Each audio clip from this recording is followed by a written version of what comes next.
પ્રણામ વિદ્યાર્થી મિત્રો. આજે ધોરણ 10 ઇંગ્લિશ એમાં યુનિટ 3 એની પ્રીટાસ્ક જે છે એ તમારે જાતે વાંચવાની છે, પણ હું થોડું સમજાવી દઉં છું. પ્રથમ મહાન વિભૂતિ જે ચિત્ર છે એ વ્યક્તિ એ વન મેન એનજીઓ તરીકે ઓળખાય છે, બરાબર, જે છે આબિદ સુરતી. અને એમણે જે પાણીનું વેસ્ટેજ થાય છે એને રોકવા માટેનો એક મનમાં એમને વિચાર આવ્યો કે હું કઈ રીતે મદદ કરી શકું. તો બસ એ શું કરે તો મુંબઈમાં ઘરે ઘરે જાય અને જઈ અને જ્યાં જ્યાં નળ ચકલીઓ લગાવેલી હોય અને એમાંથી જે પાણી ટપકતું હોય તો એ ટપકતા પાણીને રોકવા માટેનું એમને એવું વિચાર કે હું પ્લમ્બિંગનું કામ કરું. આટલો સરસ અદ્ભુત આઈડિયા આબિદ સુરતીને આવ્યો અને છેલ્લે એ કહે છે કે જો હું કરી શકતો હોઉં તો તમે આવું બધું નવું નવું કેમ નહીં. અને પાણી બચાવવાનો એક શ્રેષ્ઠ રસ્તો પાણી ટપકી ઘણું જાય છે મિત્રો. એવી જ રીતે એક બીજી ઘટના છે જેની અંદર સિંધુમતી સાપકલ, એક એવી સ્ત્રી કે જે પ્રેગ્નન્ટ હતી, 9મો મહિનો ચાલવાનો, હસબન્ડ એને છોડી દે છે, ઘરમાંથી બહાર કાઢી મૂકે છે. એ ફળીએ ફળીએ ભીખ માંગી અને જીવતી રહે છે. અને પછી એને ખબર પડી કે અનાથ બાળકોની સ્થિતિ શું થાય. બસ ત્યાંથી એને નક્કી કર્યું કે દુનિયામાં જેનું કોઈ નથી એના માટે હું ઊભી રહીશ. અને એ સિંધુમતી સાપકલ એક શ્રેષ્ઠ ઉદાહરણ સાબિત કર્યું. એ તમારે જાતે વાંચવાનું છે મિત્રો. ત્યારબાદ પ્રીટાસ્ક 2-3 તમે અભ્યાસ કરી શકો છો જાતે. હું તમને પાઠની અંદર લઈ જાઉં છું. એક મહાન વ્યક્તિ અરુણ કૃષ્ણમૂર્તિ, એની સાથે જે વાર્તાલાપ થયેલું છે એની સાથેની એક મુલાકાત છે અહીંયા રજૂ કરેલી છે. એ આપણે ભણીએ કે કેવી રીતે વ્યક્તિને ઓચિંતાનું પર્યાવરણ પ્રત્યે, આપણે જે પર્યાવરણને મહત્ત્વ નથી આપતા પણ પર્યાવરણને અમુક લોકો પોતાના વિકાસ, આર્થિક વિકાસ, આર્થિક સગવડો, સુખ સાહેબીથી પણ વધુ મહત્ત્વ એ પર્યાવરણને બચાવવા માટે આપે છે. એનું એક શ્રેષ્ઠ ઉદાહરણ છે અહીંયા. તો Arun Krishnamurthy was just 17 years old when he founded, જ્યારે એને સ્થાપના કરી, the NGO, non government organisation, જેમાં સરકારનો કોઈ હાથ નથી, વ્યક્તિગત વિચાર આવે અને નાખે, એન્વાયરમેન્ટલિસ્ટ, પર્યાવરણવિદ, ફાઉન્ડેશન ઓફ ઇન્ડિયા, EFI. એની શેની સ્થાપના કરી? Environmentalist foundation of India, EFI, beginning with the turtle walk. શરૂઆત કેવી થઈ છે? ટર્ટલ વોક એટલે શું? કાચબાની ચાલ. ગતિ કેવી છે એની? ધીમી, બરાબર. ની શરૂઆત ધીમી થઈ છે, ટર્ટલ વોક. હવે જોવા જઈએ, beginning with the turtle walk, અને એ પણ કેવું? A move to save turtle eggs and young hatchlings in Chennai. પહેલાં જ એનું મિશન ટર્ટલ વોકમાં કઈ રીતે એને શરૂઆત કરી? તો કાચબાના ઈંડા અને તેના નાના બચ્ચાને બચાવવાના આંદોલન શરૂ કરી પહેલાં જ. Today Arun and his team of volunteers એટલે પોતાની મરજીથી જોડાયા જે આ વ્યક્તિ સાથે, સ્વયંસેવકો, એમનું જૂથ, હેવ ક્લીન્ડ, એમને સફાઈ કરી નાખી છે. શાની સફાઈ કરી દીધી છે? હેવ ક્લીન્ડ બીચીસ, દરિયા કિનારાઓ, and various water bodies in Chennai, Hyderabad, Delhi, Coimbatore and Pondicherry. આ બધા મોટા શહેરોની અંદર જ્યાં ગંદકી ખૂબ હોય ત્યાં જળાશયો, નદી કિનારાઓ ખૂબ સાફ કર્યા. ધ ટીમ ક્લીન્સ, આજે પણ સાફ કરે છે ટીમ જૂથ, lakes, beaches and zoos, plants, trees, વૃક્ષો વાવે છે. એજ્યુકેટ પીપલ, લોકોને શિક્ષણ આપે છે. Through street plays and street plays એટલે શું? સ્ટ્રીટ પ્લે, ફળિયું કે જ્યાં જોડાયેલું છે. તો જે આ કામ શરૂ કર્યું છે એમને, તેમના નાટક, જે શેરી નાટકો કહીએ, સ્ટ્રીટ પ્લેઝ, એના દ્વારા એ લોકોમાં શિક્ષણ ફેલાવે છે. And also makes environment friendly paper bags, અને પર્યાવરણને અનુકૂળ હોય એવી કાગળની થેલીઓ પણ બનાવે છે. અરુણ્સ ટીમ હેઝ સ્ટુડન્ટ્સ, એમાં એવા પણ વિદ્યાર્થીઓ છે who joined him when they were in class 7 and continued to work with him even after 5 years. 7મા ધોરણમાં વિદ્યાર્થીઓ હોય અને એના જૂથમાં જોડાયેલા છે પોતાની મરજીથી, કોઈ પૈસા ન મળે, કંઈ નહીં, બસ પર્યાવરણ બચાવવું છે. અને 5 વર્ષ પછી પણ એ એમની સાથે હજુય જોડાયેલા છે. હવે એની જોડે ઇન્ટરવ્યૂ છે, એનો પરિચય થયો, ઇન્ટ્રોડક્શન થયું, ઇન્ટરવ્યૂમાં એને શું પૂછાયું, એને શું જવાબ આપ્યા એ જોઈએ. Which experience as a child inspired you to take up the cause of the environment. એક બાળક તરીકે તમને એવો કયો અનુભવ થયો કે જેનાથી તમે પર્યાવરણ માટે લડવાની પ્રેરણા મળી? ઇન્સ્પાયર એટલે પ્રેરણા થવી. What was your first activity, અને એમાં પહેલી પ્રવૃત્તિ કઈ હતી? તો જે એનો જવાબ આવે છે, તો એ જવાબની અંદર કે છે a beautiful lake next to my house. મારા ઘરની બાજુમાં એક સુંદર તળાવ. Which one had a lot of birds, frogs and snakes. એમાં કેટલાય પક્ષીઓ, દેડકાઓ અને સાપ હતા. વોઝ હેવીલી પોલ્યુટેડ, અને એ ખૂબ જ પ્રદૂષિત થઈ ગયું. It led to the spread of mosquitoes and turned a lovely place into an ugly neighbourhood. એક સુંદર સ્થળ ગંધાતો પડોશી થઈ ગયો, મચ્છરોનો ત્રાસ વધી ગયો, ગંદકી કરી મૂકી પડોશમાં, સુંદર જગ્યા ગંદકીવાળી થઈ ગઈ. બાળપણમાં મેં આ જે જોયું, ધીસ હર્ટ મી બેડલી, આનાથી મને ખૂબ માઠું લાગ્યું, and I wanted to do something about it, અને મારે એમાં કંઈક કરવું હતું. I got together with a couple of my friends. હું અને મારા થોડાક મિત્રો અમે એકઠા થયા. And clean the pond next to my house, અને અમારા ઘરની બાજુનું જે તળાવ હતું એ અમે સાફ કર્યું. This was the first activity. આ મારી પહેલી પ્રવૃત્તિ. આપણી પહેલી પ્રવૃત્તિ કદાચ તળાવને ગંદુ કરવાની હોય, જ્યારે આની પહેલી પ્રવૃત્તિ અરુણ કૃષ્ણમૂર્તિની તળાવને સાફ કરવાની છે. બીજો સવાલ પૂછાય છે, vote kind of support did you get from your parent and teachers. તમારા શિક્ષકો અને મા બાપ પાસે તમને કેવો સહકાર મળ્યો? Was there any conflict between study time and activism. આ તમારી પ્રવૃત્તિ અને અભ્યાસ વચ્ચે સંઘર્ષ થતો હતો, કંઈક વિસંગતિ ઊભી થતી હતી? ત્યારે જવાબ આપે છે કે આઈ હેવ સપોર્ટિવ પેરેન્ટ્સ. મને તો હંમેશા સમર્થન આપનાર મારા માતા પિતા. હુ અન્ડરસ્ટુડ, કે જે જાણતા હતા. જો વુ મૂક્યું છે, વુ, કે જે કોઈક વ્યક્તિ વિશે, કોઈ ઘટના વિશે કંઈક વાત થતી હોય ત્યારે વુ, વિચ, વુઝ, વુમ આવા રિલેટિવ પ્રોનાઉનનો ઉપયોગ કરીને આપણે વાક્યને લાંબુ કરી શકીએ છીએ. Who understood that my interest was the environment. મને હંમેશા સમર્થન આપનારા મારા માતા પિતા જાણતા હતા કે મને તો હંમેશા પર્યાવરણમાં જ રસ છે. They have never stopped me from doing what I want. મને જે કરવાની ઈચ્છા થાય એ ક્યારેય મને એમને રોક્યો નથી ઓન માય પાર્ટ. અને મેં પણ I also made sure that I did not fail my parents in any way. મારા માતા પિતા કોઈ પણ રીતે નિરાશ ન થાય તેની કાળજી મેં લીધી, એટલે એ હંમેશા ખુશ હતા. I always inform them about everything that I did. હું જે કંઈ વસ્તુ કરતો એ એમને જણાવી દીધો. And took there advice. હું એમની સલાહ લેતો બિફોર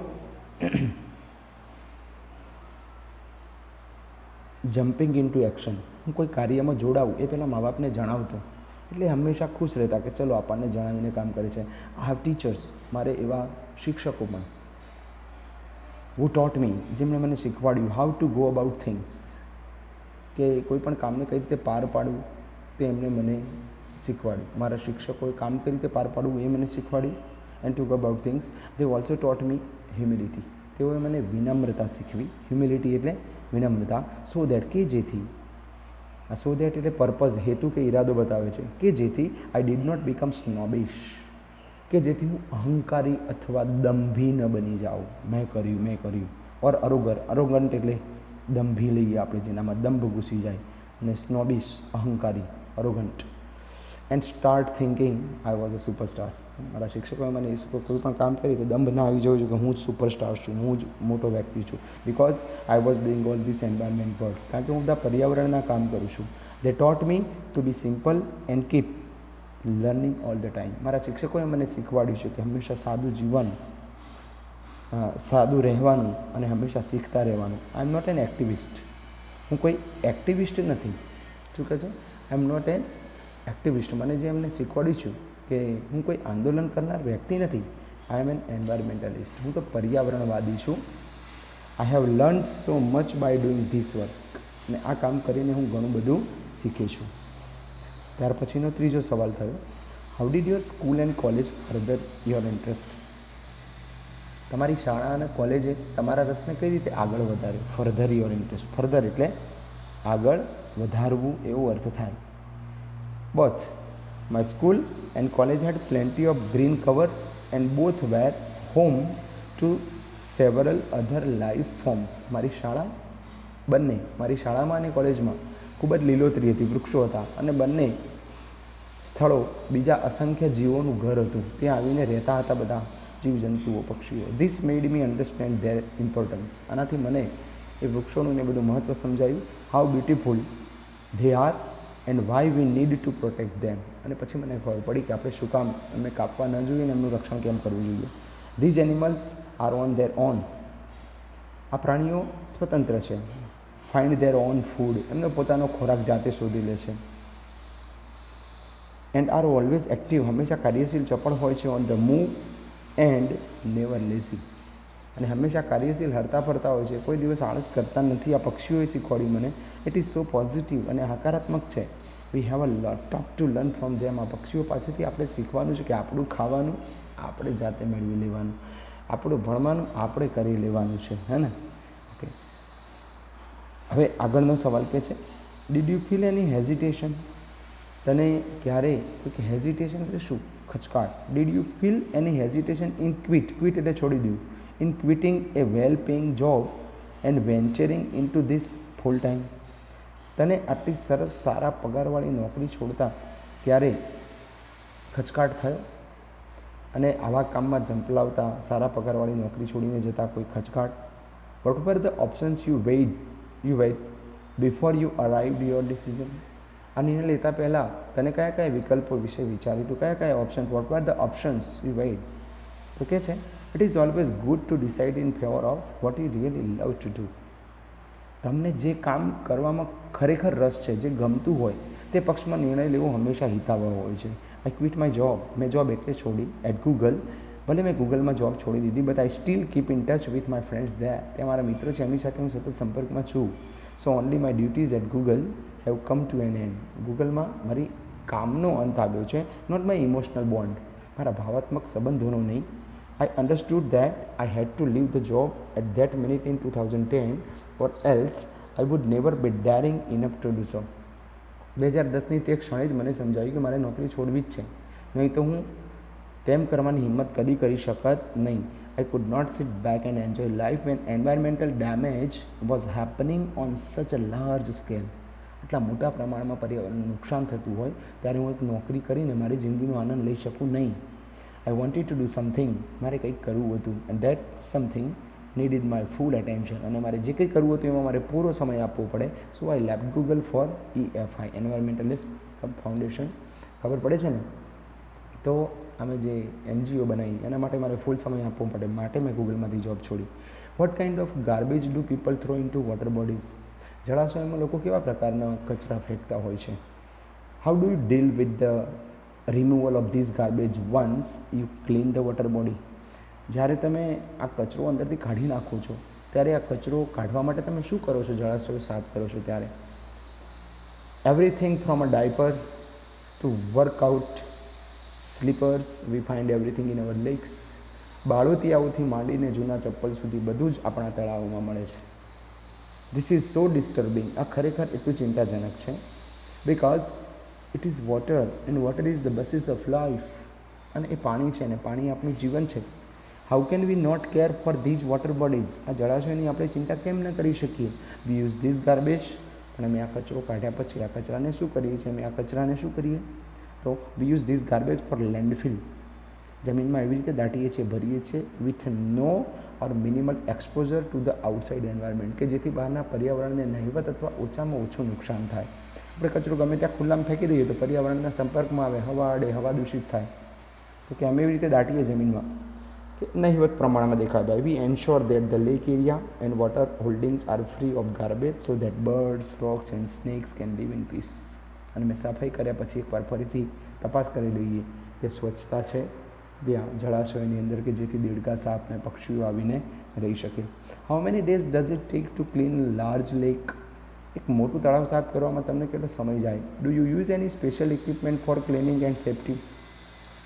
તમે કોઈ મોટું તળાવ સાફ કરવામાં કેટલો સમય જાય? અને તમે સફાઈ પ્રક્રિયાનું કઈ રીતે, એમાં કયા સાજ સરંજામનો ઉપયોગ કરો છો?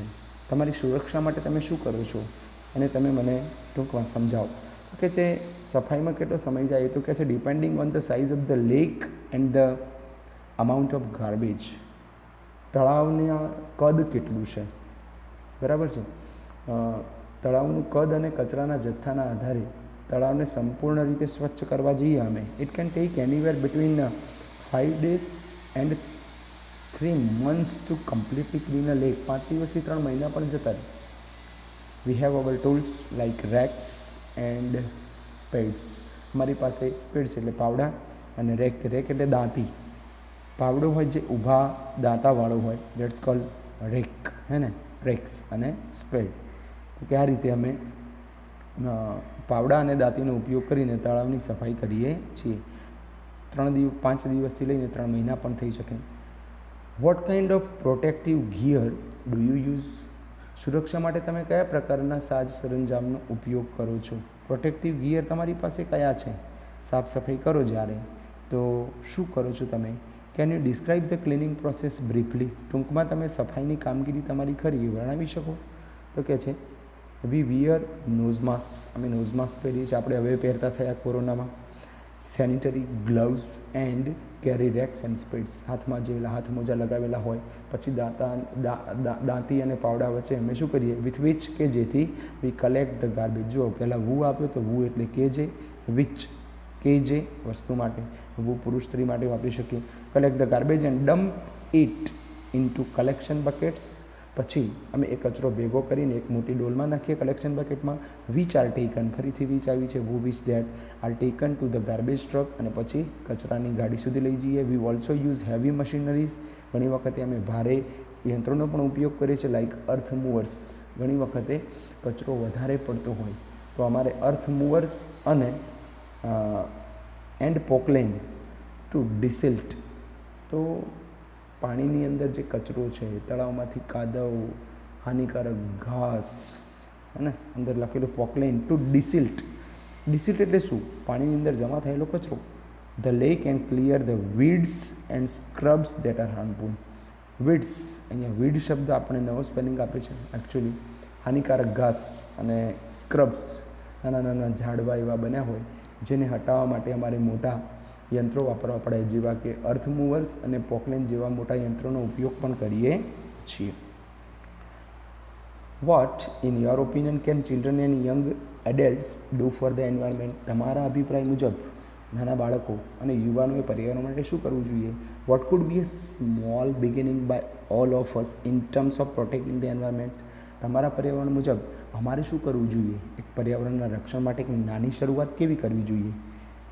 Firstly, we should all stop throwing trash outside our homes. પહેલાં તો આપણે ઘરની બહાર કચરો ફેંકવાનું બંધ કરી દઈએ. Next, we should reduce the amount of trash we generate. આપણે જેટલો કચરો પેદા કરીએ છીએ, કાગળના ડૂચા, તો ઘટાડીએ એટલા કચરો ઊભો કરવામાં. સ્ટ્રોઝ, સમજો કોલ્ડ ડ્રિંક પીએ છીએ, કંઈક કરીએ છીએ, એ વખતે સ્ટ્રો લઈએ છીએ. સ્ટ્રો વગર પી શકતા હોય તો બેટર છે, સ્ટ્રો વગર પીઓ તો એટલો કચરો ઘટી જાય. પહેલાં તો આપણે કચરો પેદા કરવાનો બંધ કરીએ, નકામો સામાન, અને તો સ્ટ્રોઝ. પછી કહે છે tissues, wrappers, batteries, fast food, junk, all these end up in lakes. આ બધું જ છેલ્લે ફરીને ક્યાં આવે છે? તળાવોમાં ફેંકવામાં આવે છે. શું? આપણા ઘરમાંથી ફેંકાયેલો નકામો સામાન, કાગળ, બેટરી, વધેલો ફાસ્ટ ફૂડ, આ બધું જ તળાવમાં ફેંકવામાં આવે છે. If we can reduce the amount of garbage at home, જો આપણે ઘરેથી કચરાનું પ્રમાણ ઘટાડી દઈએ, and if we can dispose all garbage safely, અને સલામત રીતે આપણે કચરાનો નિકાલ કરી શકીએ, that itself is a great deal. આ જે એક મોટી પ્રવૃત્તિ છે. Every student is welcome to volunteer with us in helping the environment. દરેક વિદ્યાર્થીને અમારા આ જે ચલાવીએ છીએ અમે EFI, એમાં જોડાવાનું, સ્વયંસેવક તરીકે જોડાવાનું, પર્યાવરણના કામમાં તમને સ્વાગત છે. How much time do school going children need to divide? તો શાળામાં જતા બાળકે કેટલો સમય આપવો જોઈએ? In say a week for an environment cause, પર્યાવરણ માટે એક અઠવાડિયામાં કેટલો સમય આપવો જોઈએ એક વિદ્યાર્થીએ? તો કહે છે 4 hours અ વીકેન્ડ. આખા અઠવાડિયામાં 4 કલાક આપો. That is 2 hours on Sundays and 2 hours on Saturdays. વીકેન્ડમાં શનિ રવિ. This small beginning is more than enough to ensure large participation later. આજે જો 4 કલાકની આદત પાડશો તો ભવિષ્યમાં કોઈક મોટું કામ કરવાના છો એ નક્કી છે. How can students and schools join your fraternity? વિદ્યાર્થી અને શાળાઓ તમારી સાથે કઈ રીતે જોડાઈ શકે? તમારી સંસ્થા સાથે કઈ રીતે જોડાઈ શકે? Do you have any program to introduce your work to them? શું તમારા કાર્ય વિશે તેમને માહિતી આપવા માટે તમારી પાસે કોઈ કાર્યક્રમ ખરો? Yes. We offer fellowships, fellowship એટલે ભાગીદારી. Yes, we offer fellowship to interested students. અમે જે રસપ્રદ વિદ્યાર્થીઓ છે એમને અમારી અંદર ભાગીદારી આપીએ છીએ. Our programme looks at young animal workers. અમારો જે કાર્યક્રમ છે એ યુવાન પ્રાણી પ્રેમીઓ, યંગ વાઇલ્ડ લાઇફ ફોટોગ્રાફર્સ, વન્યજીવનના ફોટોગ્રાફર્સ, ફિલ્મ મેકર્સ, ફિલ્મ બનાવનાર, થિયેટર આર્ટિસ્ટ, રંગમંચના કલાકારો, એન્ડ સાયન્ટિફિક રિસર્ચર્સ અને વૈજ્ઞાનિક સંશોધકો, આ બધાને અમે એકત્રિત કરીએ છીએ. We game them training in these areas. અમે એમને અમારા ક્ષેત્રમાં થોડી તાલીમ આપીએ છીએ. And get them actively involved in our work. અને એમની સર્જનાત્મકતા સાથે અમારા કાર્યમાં અમે એમને સામેલ કરી દઈએ છીએ. Our youngest volunteer is in class 3. અને અમારો નાનામાં નાનો કાર્યકર્તા એ ધોરણ 3નો છે. એટલે 3 ને 5 8 વર્ષનું છોકરું અરુણ કૃષ્ણમૂર્તિની આ EFI સાથે જોડાયેલો છે. તો એ કહે છે કે હું આંદોલન કરનાર એક્ટિવિસ્ટ નથી, હું કોઈ સોશિયલ વર્કર નથી, હું તો એક એન્વાયરમેન્ટલિસ્ટ છું, પર્યાવરણવિદ છું, મારા પર્યાવરણને બચાવવા માગું છું. પર્યાવરણ છે તો આપણે છીએ. મિત્રો, આ યુનિટ 3 અહીંયા પૂર્ણ થયો. અને સ્વાધ્યાય એટલે ગ્લોસરી તમારે લખવાની રહી. ત્યારબાદ જે બીજા નંબરમાં આઈ ફીલ આપ્યું છે, તો એવું જે છે એ તમે મરજિયાત રીતે લખી શકો છો, તમને એમાં ઇન્ટરેસ્ટેડ હોય તો. કારણ કે સવાલો તમારા ઉપર છે, તમારા વિચારો જાણવા માટે છે વ્યક્તિગત, તો તમારે એ લખવાના છે. પછી વોકેબ્યુલરી 1ની અંદર જે કૌંસમાં આપેલા શબ્દો છે ને બ્રેકેટમાં, polluted, disposal, layer, greenhouse, એનો ઉપયોગ કરી અને તમારે એને બોક્સમાં પૂરીને કમ્પ્લીટ કરવાનું છે. ટેક્સ્ટ એ કરી લેવાનો. વોકેબ્યુલરી 2ની અંદર જે પાર્ટ A અને B છે, match A with B and form a sentence. A અને B જોડીને પછી વાક્ય બનાવો. એક ઉદાહરણ આપ્યું છે એ રીતે પૂર્ણ કરવું. ત્યારબાદ વોકેબ્યુલરી 3ની અંદર કહે છે find and write the words having similar meanings from the first 3 paragraph of Arun Krishnamurthy's interview. પેલું એસ્ટાબ્લિશ લખ્યું છે તો અરુણ કૃષ્ણમૂર્તિવાળા પાઠના પેરેગ્રાફ છે શરૂઆતના, એના પહેલાં 3 પેરેગ્રાફમાંથી આ બધા સમાનાર્થી મળશે. આપણને પહેલું અહીંયા એસ્ટાબ્લિશ આપ્યું છે મિત્રો, તો પહેલા પેરેગ્રાફની અંદર આપણને ફાઉન્ડેડ આપી છે, અને એનો ત્રીજો સમાનાર્થી સેટઅપ પણ છે, જે પાઠમાં નથી, સ્થાપના કરવી. તો એવા પાઠના પહેલાં 3 પેરેગ્રાફમાંથી આ 1 થી 10 સ્પેલિંગના સમાનાર્થી મળશે. તમારે જાતે શોધીને લખવાના છે, સીધા જ ગાઈડનો ઉપયોગ ના કરતા. વોકેબ્યુલરી 4ની અંદર કહે છે choose the most appropriate word to complete the sentence. નીચેના વાક્યને પૂર્ણ કરવા માટે યોગ્ય શબ્દની પસંદગી કરો. વર્બ 4ની અંદર કહે છે, તો વર્બ 4ની અંદર તમારે પહેલાં જે શબ્દો આપે છે volunteer, parent, environmentalist, superstar, film maker, એમાંથી યોગ્ય શબ્દ પસંદ કરી ખાલી જગ્યા પૂરવાની છે, પૂરી લેવી. પછી વોકેબ્યુલરી 5ની અંદર use the correct form of the words from the box to complete the sentences. વાક્ય પૂર્ણ કરવામાં આપણે કૌંસમાં આપેલા શબ્દો જે છે, વોકેબ્યુલરી 5ને સમજો. કૌંસમાં આપેલા જે શબ્દો છે એ એમને નથી લખવાના, એનું યોગ્ય રૂપ પસંદ કરવાનું છે. દાખલા કે પહેલું લઈએ આપણે કલ્પના ચાવલા હેડ ખાલી જગ્યા પેરેન્ટ્સ. હવે સપોર્ટ પેરેન્ટ હોય કે સપોર્ટિવ પેરેન્ટ હોય, સપોર્ટિવ હોય. બીજો નંબર લઈએ ધ ખાલી જગ્યા of giving textbook free of cost to all the student by the government is praiseworthy. હવે કૌંસમાં એવો કોઈ છે ડિસાઇડ, બીજા નંબરનું જુઓ તો ડિસિઝન બનાવીએ. ધ ડિસિઝન ઓફ, ખબર પડે છે ડિસાઇડ એ વર્બ છે, એનું નાઉન શું બન્યું તો કે ડિસિઝન. બરાબર, આ રીતે તમારે ફોર્મ ઓફ વર્ડ છે એટલે શબ્દનું યોગ્ય સ્વરૂપ. ચલો વોકેબ્યુલરી 6ની અંદર શું કહે છે? વોકેબ્યુલરી 6ની અંદર તમારે જે શબ્દો છે એની અંદર કહે છે કે ક્લિપ વર્ડ લો.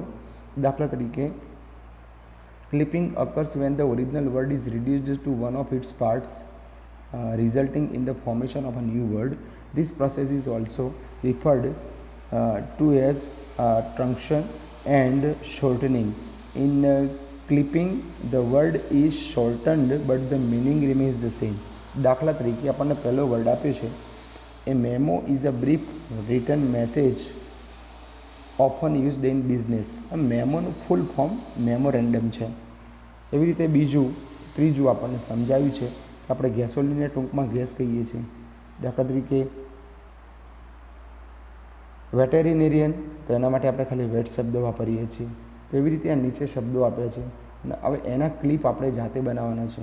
બરાબર છે, તો એ તમને ખૂબ ઇન્ટરેસ્ટિંગ છે. એના માટે તમે જાતે વર્ક કરી. દાખલા કે બ્રધર છે ને આપણે બ્રો કહીએ છીએ, ચેમ્પિયનને ચેમ્પ કહીએ છીએ, ડૉક્ટરને ડોક કહીએ છીએ, રેફ્રિજરેટરને ફ્રીજ કહેતા થઈ ગયા, માર્કેટને હવે માર્ટ કહેતા થઈ ગયા, ઇન્ફ્લુએન્ઝાને ફ્લૂ કહેતા થઈ ગયા. તો આ રીતે ખૂબ ઇન્ટરેસ્ટિંગ છે, જે તમને સ્પોકન ઇંગ્લિશમાં કામમાં લાગશે. એ નીચે ગોઠવવાના છે, બરાબર છે. ત્યારબાદ વોકેબ્યુલરી 7ની અંદર ખાસ સમજજો, આપણને 3 સ્પેલિંગ આપ્યા છે એકમાં. કેટલા આપ્યા છે? 3 સ્પેલિંગ. અને એમ કહે છે નીચેનો સેટ ઓફ વર્ડ છે ઉપયોગ કરીને એક વાક્ય બનાવો. તો 3 કોન્ફ્લિક્ટ, અરોગન્ટ ને ઓફિસ એ ભેગું થઈને એક વાક્ય બની જવું જોઈએ. એ વાક્યમાં 3 શબ્દો હોવા જોઈએ ને મિનિંગફુલ. હવે આવ્યું કમ્પ્રિહેન્શન. કમ્પ્રિહેન્શન એટલે પાઠના આધારે થશે. પહેલું કહે છે C.1માં make a list of trash, garbage items thrown around. આપણી આજુબાજુમાં કચરાની જે કઈ વસ્તુઓ ફેંકવામાં આવે છે એનું લિસ્ટ કરો. બીજામાં કહે છે make a list of things and equipments Arun and his team used. પહેલામાં દાખલા તરીકે ડાયપર, બરાબર. પછી ફાસ્ટફૂડ જંક લખ્યું. ચલો સામે રેક્સ, તો સ્પ્રેડ પણ જોડે ઉમેરી શકીએ પાઠના આધારે, તે ઉમેરવાનું છે. કમ્પ્રિહેન્શન 2ની અંદર note what you like most and what you like least. સૌથી વધુ તમને શું ગમે, સૌથી ઓછું શું ગમે. ડિગ્રી પ્રમાણે તમને ખબર છે. મોસ્ટ તો મચ મોર મોસ્ટ, અને લિસ્ટ એટલે લિટલ લેસ, સૌથી ઓછું. In this text related to Arun Krishnamurti statement and his beliefs. તો એની અંદર એને જે કંઈ લખ્યું એમાંથી તમને શું ગમ્યું, શું ના ગમ્યું, લાઇક ડિસલાઇક. તો સૌથી વધુ શું ગમ્યું એ લખો અને શું ન ગમ્યું એ લખો. તો તમે પાઠના આધારે લખી શકો છો. C.3 tick mark the most appropriate option. દાખલા કે પહેલું છે Arun learnt from his teacher. Arun એના શિક્ષકો પાસેથી શીખ્યો. ABCDમાંથી કઈ યોગ્ય છે? Never to stop learning. Never to stop learning એ મને યોગ્ય લાગે છે. એવી રીતે તમારે 1 થી 4 આપ્યા છે એ પૂરા કરવાના છે આમાં. ત્યારબાદ કમ્પ્રિહેન્શન 4 સવાલોના જવાબ પાઠના આધારે તમારે લખવાના છે, ફરજિયાત લખવા. કમ્પ્રિહેન્શન 5ની અંદર શોર્ટ નોટ્સ ખાસ મહત્ત્વની. અરુણ એ યંગ એન્વાયરમેન્ટલિસ્ટ ને અરુણ્સ NGO EFI બંને ટૂંક નોંધો તમારે તૈયાર કરવાની રહેશે. C6 describe A clean beautiful lake and a polluted and અગલી lake.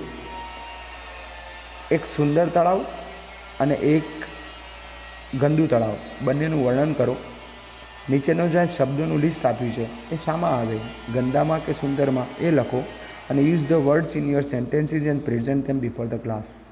તમારા શબ્દોમાં લખો અને ક્લાસમાં રજૂ કરો. આપણે ક્લાસમાં રજૂ નથી કરવું, પણ શબ્દ ઉપરથી વાક્ય લખતા આવડે છે કે નહીં? સુંદર તળાવ માટે ને ગંદા તળાવ માટે એ આ શબ્દો પહેલાં અલગ કરો. બધું મિક્સ છે. એની અંદર ક્લીન બ્યુટીફુલ લેકના શબ્દો ભેગા કરી દો, પેલામાં ગંદાના કરી દો. અને ભેગું થઈ ગયા પછી અને અલગ કર્યા પછી તમે એક શબ્દ ઉપર એક વાક્ય બની અને એક નોંધ બનાવો તો તમને કોન્ફિડન્સ વધશે કે તમે રાઇટિંગ વધારી શકો છો. Okay friends. હવે બીની અંદર કે છે now write notes on both the topics. A B ચાલશે. કમ્પ્રિહેન્શન 7 થિંક એન્ડ આન્સર એ વર્ક નહીં કરો તો ચાલશે. હવે લેંગ્વેજ પ્રેક્ટિસ. ફંક્શન શું આપ્યું છે પરીક્ષામાં? ખાસ ફંક્શન ઉપર આધાર રાખવાનો છે. અધૂરા વાક્યો પૂર્ણ કરવાના છે. Complete the sentences. એમાં ડિસ્ક્રાઇબિંગ એક્શન, કાર્યનું વર્ણન કરવું. ડિસ્ક્રાઇબિંગ એક્શન એ આપણને લેંગ્વેજમાં આપ્યું છે. તો ડિસ્ક્રાઇબિંગ એક્શન એ આપણા માટે ખૂબ અહીંયા લાંબુ રહ્યું અને આપણે પૂર્ણ કરવું રહેશે, બરાબર. કારણ કે એક્ટિવિટી એ ખૂબ એક્ઝામ ઓરિએન્ટેડ હોય છે અને આપણે પૂર્ણ કરવાની હોય. અને જ્યારે એક્ઝામ આપણે લખીએ એ વખતે એક્ઝામમાં ફંક્શન આવશે કે ડિસ્ક્રાઇબિંગ એક્શન. કોઈ ક્રિયા કરી રહ્યું છે એ ક્રિયાનું તમે વર્ણન કરો.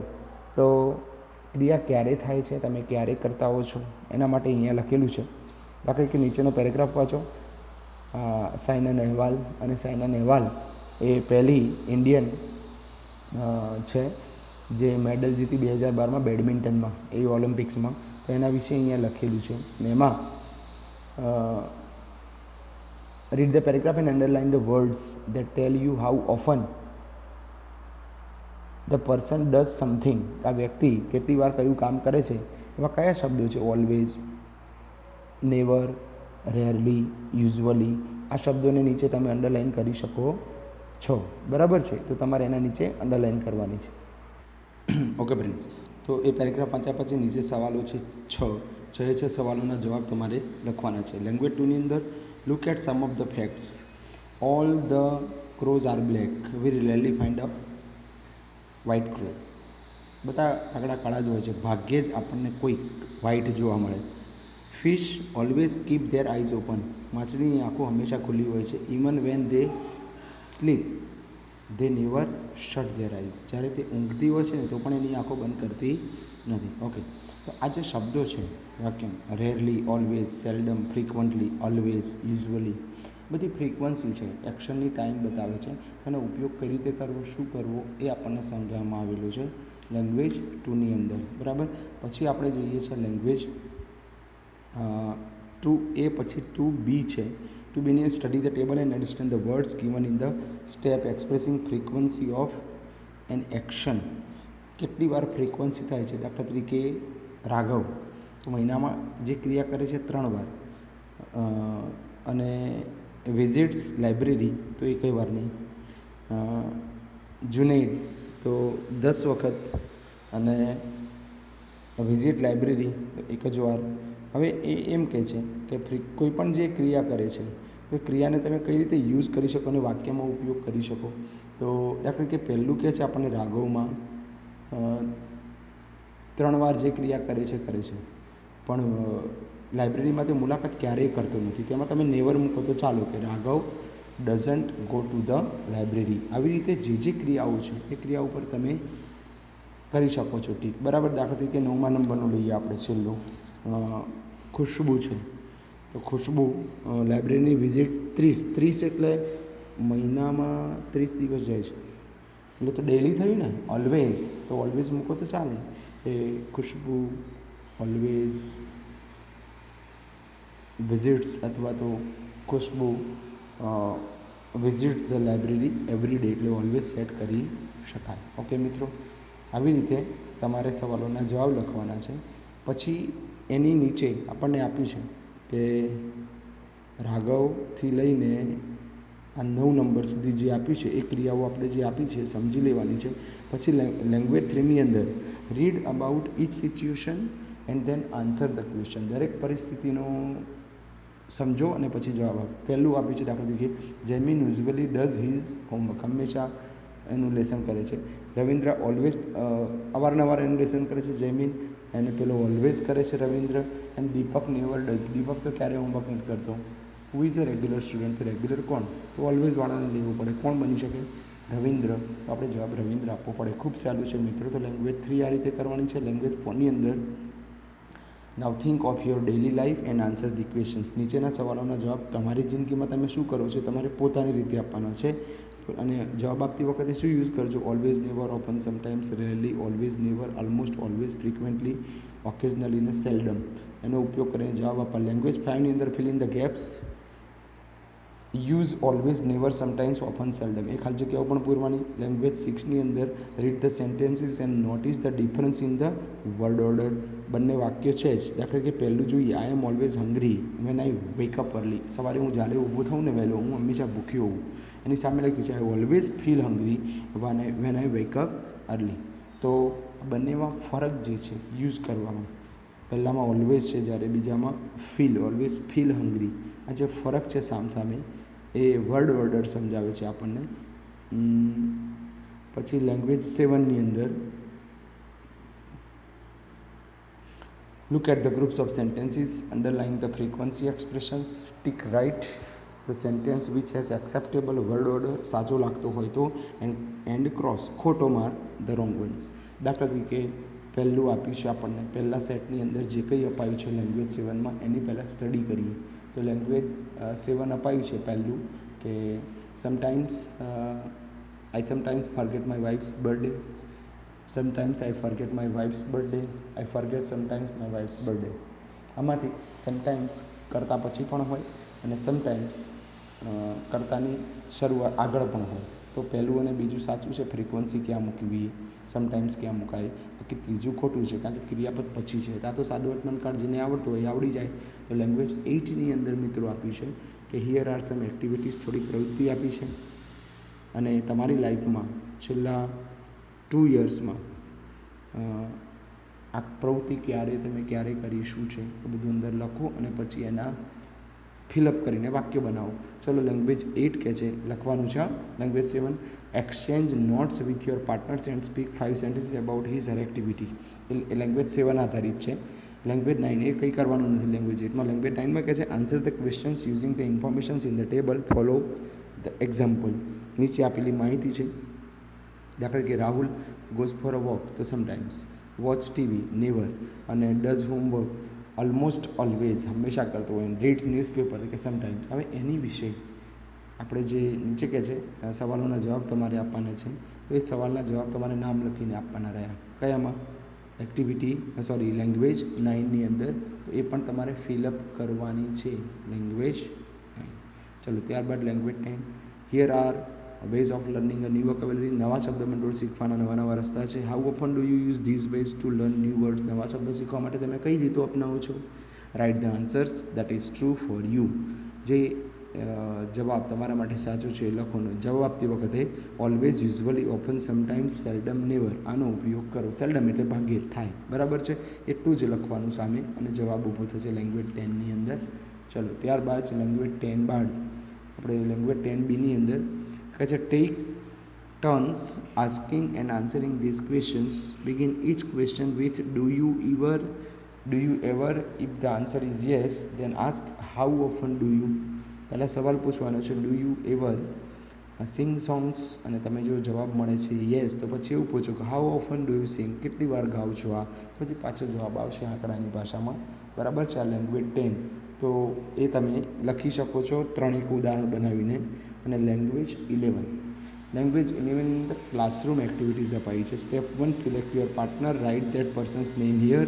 Step 2 read the statements 1 to 5. 1 થી 5 સ્ટેટમેન્ટ નીચે છે વાંચો. Without taking to your partner, gas how often your partner does this things. Write your gases, તમારી ધારણાઓ. In my gas, as always, regularly, usually, often, sometimes, rare. તમને આ frequency વાપરવાનું શીખવાડે છે. મારી ધારણા અને પેલો મિત્ર સવાલ એનો જ છે, તમારા મિત્રએ જે લખ્યા છે ને તમે લખ્યા છે એ પ્રમાણે લખવાના છે. સ્ટેપ 3 પણ એને ફોલો કરી લેજો. રાઇટિંગની અંદર પહેલું જ જે આપ્યું છે રાઇટિંગમાં, observe the pictures, sense the story, develop a longer story, adding names of people, place and other descriptions. જે ચિત્રની ઘટના બનાવે છે, પિક્ચર સ્ટોરી બનાવો, નામ તમારી મરજીથી જે બતાવવા હોય બતાવો અને એ વાર્તાને પૂર્ણ કરો, એ કરવાની છે અને પિક્ચર સ્ટોરી કહેવાય. રાઇટિંગ 2ની અંદર કહે છે કે યોર ફ્રેન્ડ વોન્ટ અ પિલગ્રીમેજ. પિલગ્રીમેજ એટલે શું? ધાર્મિક યાત્રા એટલે જાત્રા. ઓન ફૂટ ચાલતો ગયો છે, ફ્રોમ દાંતા ટુ અંબાજી, દાંતાથી અંબાજી ગયો છે. The route is explained in the figure below. નીચે આકૃતિમાં રૂટ બતાવાયો છે. Now read the information and write a paragraph. હવે માહિતી વાંચો ને એક પેરેગ્રાફ લખો ડિસ્ક્રાઇબિંગ યોર ફ્રેન્ડ્સ પિલગ્રીમેજ. તમારા મિત્રની ધાર્મિક યાત્રા કેવી રહી એ તમે વર્ણન કરીને બતાવો. તો મિત્રો આ પિલગ્રીમેજ તમારે લખવાની છે વર્ડિંગમાં, એટલે પિક્ચર રાઇટિંગ થયું, બરાબર. એ ક્યાંથી ક્યાં નીકળ્યું, શું છે એ you may begin like this તમને આપી છે, એના આધારે તમે પહેલી શરૂઆત કરી શકો છો. પછી રાઇટિંગ 3માં suppose you are a resident of village Magarwada, describe your planning of cleaning your mohalla under the clean India movement. You can get help from a question given below. મિત્રો રિપોર્ટ પૂછાતો હોય છે પરીક્ષામાં, દાખલા તરીકે સ્વચ્છતા અભિયાન, હે ને, તો ક્લીનલીનેસ કેમ્પેઇન આવું કંઈક આવે તો આ કહે છે કે તમે મગરવાડા ગામના રહેવાસી છો, તેની સફાઈ કરવા માટેની તમારી પાસે શું આયોજન છે એ તમે લખો, કઈ રીતે તમે કર્યું એ લખો. તો તમે આ સવાલોના જવાબ આપશો તો તમે ઓટોમેટિક એક શોર્ટ નોટ જેવું તૈયાર થશે. અને રાઇટિંગ 4ની અંદર મિત્રો યુ આર લખવાનું છે ફરજિયાત, રાઇટિંગ 3. અને you are a young leader of your locality. તમારા વિસ્તારના તમે એક યુવા લીડર છો. રાઇટ અ રિપોર્ટ, આવે ને રિપોર્ટ એટલે અહેવાલ લેખન, on what you did to celebrate the world environment day in your locality. You may use this clues. નીચેના મુદ્દાઓનો ઉપયોગ કરો. તમારા વિસ્તારમાં પર્યાવરણ દિનની ઉજવણી માટે તમે શું કર્યું એ તમે લખો. તો મિત્રો સ્વાધ્યાય સાથે આપણે યુનિટ 3 અહીંયા પૂર્ણ કર્યો. શાળાના ચોપડામાં એની વ્યવસ્થિત નોંધ બનાવજો અને પૂર્ણ કરજો. આ પાઠની 2 ટૂંક નોંધ તમારે તૈયાર કરવાની રહી. ત્યાં સુધી થેન્ક યુ, પ્રણામ. નવા વિડીયો સાથે મળીએ.